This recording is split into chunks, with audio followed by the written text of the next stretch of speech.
16 kilometers then mesela. Ne hareket yani?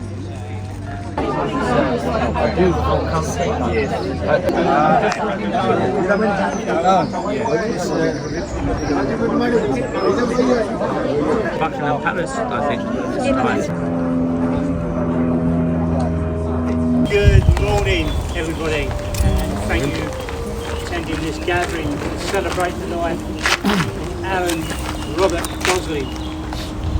Lots of friends, colleagues here today to commemorate his life. He was born on the 22nd December 1944, a wartime baby. 48-hour pulse. Yeah, it was. Yeah. He was very proud of his father's service record during the wartime. His father Robert serving in Montgomery's 8th Army in North Africa during the North African campaign, beating Rommel. And then later, towards the end of the war, he was in a unit that actually liberated the concentration camp at Bergen-Belsen. And Alan's told us many stories about this period. Alan carried on his interest in the military, or the military side of it. In his younger teens, he joined the local air training corps and became drummer in the band, the unit. And he always said to me that one of the most exciting times was when he paraded, when he did the annual parades for the air training corps over at RAF Hornchurch, which was still open then in the late 50s, and also over at North Wales. So he was, this carried on throughout his life, interest in military. He then got various jobs in his early teens and in his 20s as a mechanic, I understand, was it? Car lorry and coaches. Yep, mechanic. And then in the 70s, he met the lady here, Sue Horler, in 1974. They courted and then they married on the 14th of February, Valentine's Day, 1976. Yeah. So that's 49 years ago.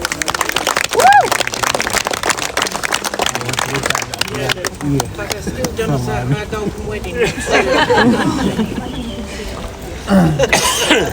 had their first child, son, James here, and then later on, Jessica. And then they moved to Purfleet in 1977. 1977 they moved to Purfleet, and Alan managed to get a job with the Borough Council as a caretaker on the actual estate, the Garrison estate, and worked there for about 25 years. 25 years. Yeah. And then while he was here, he became interested in this building.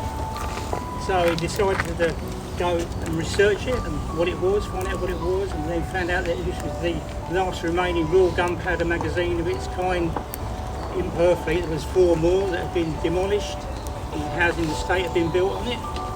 So along with Sue, the local policewoman constable Alison Campbell, and Sue's father Frank, they started all the research and the plans into what they could possibly turn the building into, because it was closed off, all bricked up, was no longer being used by the council except for storage now and again.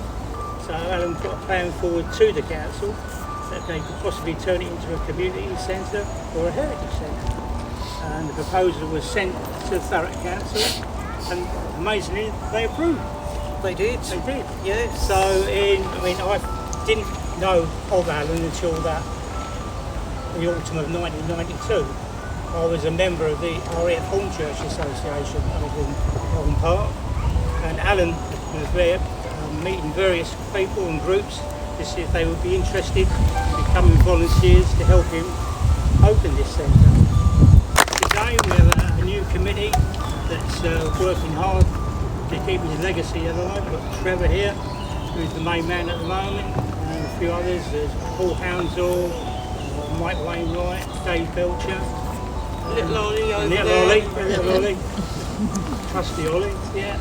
And they are actually doing more presentations now. They're actually going out to various other groups, presenting the history of the magazine or the RAF section or whatever, raising funds for the centre. So So it's all good work and well done. Keep up the good work. That's all I can say. Yeah, lovely. That's, I think they should deserve a round of applause as well. And during this period, Sue and Alan became involved with the Nepalese community, with the Gurkha, and with the work and the bravery of the Gurkha regiments. It's 1815, wasn't it, Anders? Yeah. And they've become good friends, and they've got their own display in the actual centre. And you visit on numbers of occasions their annual Dashar. Last August, we're privileged and honoured that this marvellous memorial was unveiled for the Gurkha regiment. What a day that was. Yeah. So we want to make it continue. We've got our ex-MPs here, Andrew McKinley, who helped with a lot of the work during this period, and also the late Jackie, and the late, there she is. And the late Jonathan Catton, remembering the late Jonathan Catton, who used to be the curator at the Thameside Museum, went before his time, sadly. He was a great help as well. So I think that covers my speech. So does anybody else would like to say a few words? Most welcome to come up.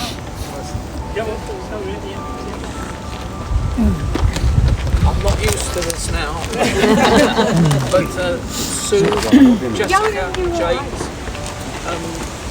I feel very proud that you've invited so many of the friends of Alan to today's ceremony.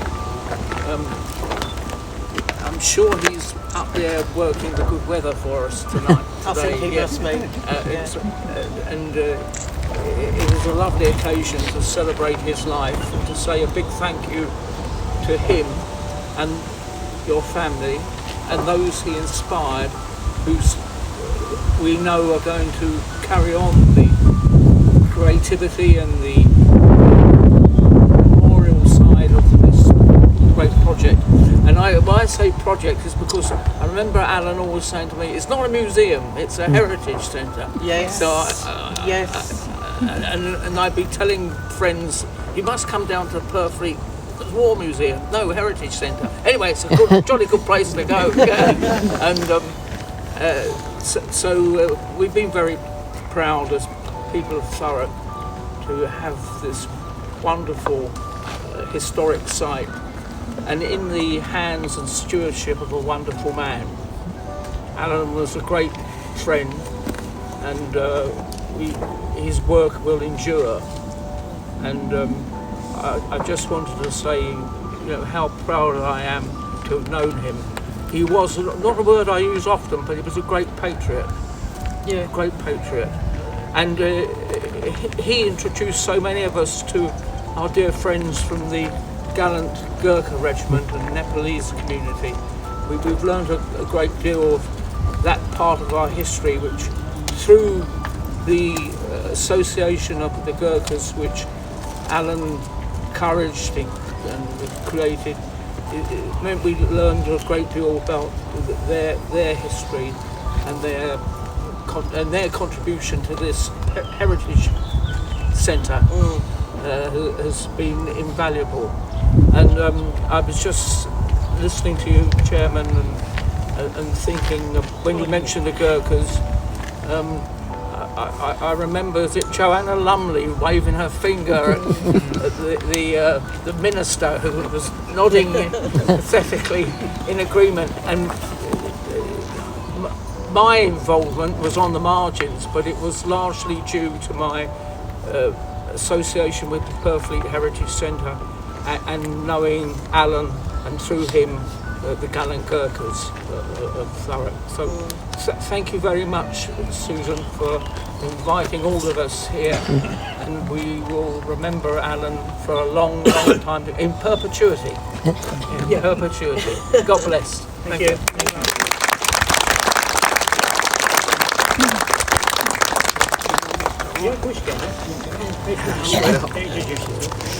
My name's Malcolm.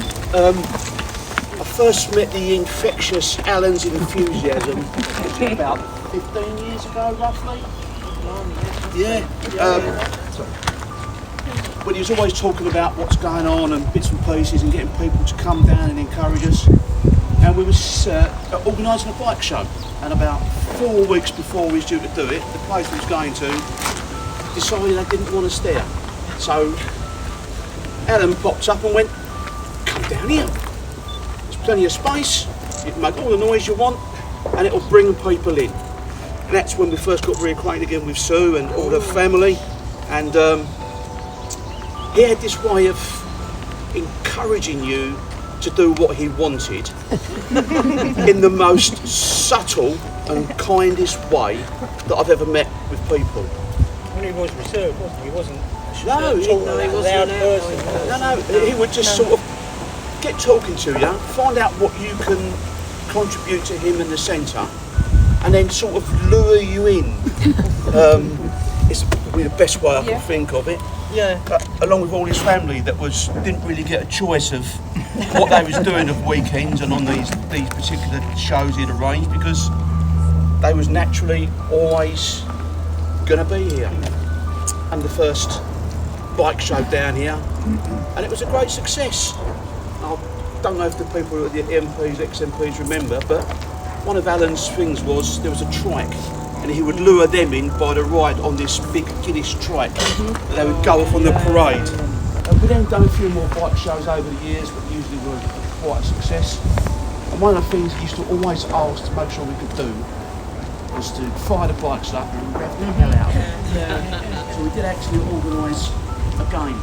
Someone came along with a sound meter, and one of the things was get all the bikes lined up, and the loudest bikes would win a prize. And it always seemed to make him smile, the thought that he's possibly annoying all the locals. I'm sure that wasn't what it was, but he was a great man. If you could bottle his enthusiasm, you could probably straighten out a lot more problems locally and globally. But there we go. I'd like to say thank you to Sue for all the time that she would have probably liked to have him to herself, or not. He could be alright. Thank you all for coming along. Further note I would like to include was during this period from late 90s through 2000 onward, the amount of honoured dignitaries we've had, people, famous people we've had visit the centre. Including a Zulu prince. Zulu Prince came down when we did our Zulu Wars York's Drift exhibition. We had That's him. we had the Maltese ambassador come down. When we was doing the wartime. And from the American embassy and the Canadian embassy. Air chiefs come down. And also when we great history of this place, great history for Alan and the family. Good afternoon, everyone. Just introduce yourself. Yes, I'm Pastor Temi, a Christian gentleman. We used to hold service in the Proof House, and Papa Alan was very, very instrumental to us being able to use the place. Together with his wife, they volunteered to open and close the venue before it was sold to the current owners when the toy house was still there. Many times you will see Baba Alan, even though older than us, he will get there on time, he will take the time, he communicates with us, he introduced us even to the Heritage Center, because to open up, to get to even know, and many times when a lot of functions were done in the Heritage Center here, he invited us to get to know more about the history of what God has done through this area. And so I want to thank God for the life of Papa Alan. He lived over 80, and thank God for the family, his wife and children that released him to many people. And we've been hearing so much testimonials about what he's done to touch many lives. So I just want to say we thank God, and I pray that every one of us will live long, good old age, in good health. And what's not my closing notes? I pray that we find peace with Jesus if we already have him, and if you don't, may the peace of Jesus and the real peace be something that we all experience. God bless you. I'm Kishore Limbu. I'm the current president of Tarak Nepalese Gorkha community. On behalf of Nepalese Tarak Gorkha community, I would like to thank Alan and Sue for support all through these years. The first Gurkha Family Day was started with Alan and Sue in 2009.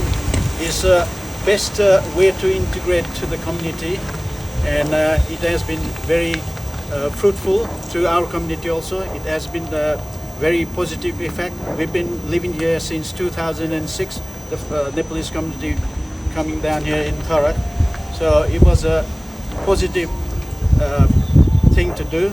And after that, we had this monument built, and we have a Gurkha Memorial Day in April and the Gurkha Festival in August.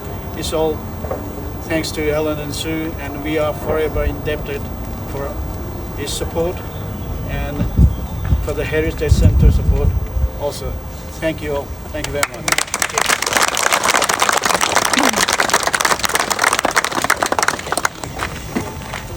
Hello, I'm Trevor, and as of last week, I in the position of stepping into very big shoes as chair of the centre.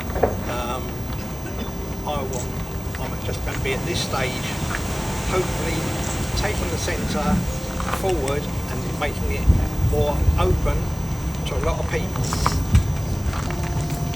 This building is fantastic, as Alan knows. In the recent weeks, I've discovered that inside we've got the oldest overhead travelling trains in the world. Something that's unique that we can shout about. Part of the history that's here that we're going to expand on. The centre has been a great magnet for people over many years. It's something that we want to build on and develop on. And this is a bit of publicity. We're looking for new members. If anybody would like to join us, just please let us know. We can do with all the support we can get to help take this building forward. It's a massive responsibility. It's a scheduled ancient monument. It's recognised by Historic England as the finest example of a gunpowder magazine in this country. It is really a magnificent thing. It's here in Purfleet-on-Thames. I'd like to say thanks to Sue, because chalk and cheese, but she's done so much work over the years with Alan regarding the centre and taking this place forward. So deep down, yes, thanks Sue for what you've done. It really is appreciated, and hopefully I can just do my little bit to help our enthusiastic band of volunteers. We're looking for more volunteers, we're looking for more members, we're looking to grow this place, to take Alan's legacy to the future.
Exactly why as well.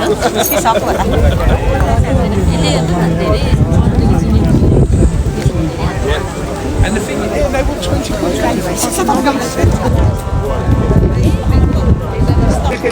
$5. Rishi Barrow.